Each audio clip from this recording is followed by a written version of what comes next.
শুধু ইলিয়াস বাদশাহী নয়, এক একটি কবুতরের পেছনে ফেনীর কবুতর প্রেমীদের থাকে এমন তীব্র সাধনা ও ধৈর্য। আর দেশের জন্য ফেনীতে কবুতর প্রেমীরা গড়ে তুলেছেন একটি সংগঠন। ফেনী রেসিং প্রিজন ফেন্সিয়ার্স ক্লাব নামের এই ক্লাবের সদস্য সংখ্যা 40 জন। এই ক্লাবের সদস্যদের কাছে রয়েছে বিশ্ববিখ্যাত হোমার, কোকম্যান, নিউ হেরিম্যান, নিউ লেম্যান সহ বিভিন্ন জাতের কমপক্ষে 10,000-এর বেশি দামি সব কবুতর। তাদের শতাধিক কবুতর গত বছরের ফেব্রুয়ারিতে দেশের উত্তরের জনপদ বাংলাবান্ধা থেকে রেসে অংশ নিয়ে 500 কিলোমিটারের আকাশপথে 7 ঘন্টার মধ্যে পাড়ি দেয় দেশের সর্বোচ্চ রেকর্ড অর্জন করতে সক্ষম হয়েছে বলে দাবি তাদের।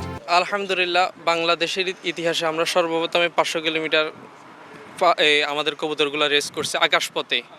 আর এমনি বাই রোড 800 কিলোমিটার হবে, বা আকাশপথেই হবে এয়ার ডিস্টেন্স হিসাবে 500 কিলোমিটার। এই বাংলাদেশে আমরা এটা প্রথম। আর এর আগে কোনো ক্লাব খেলতে পারে নাই।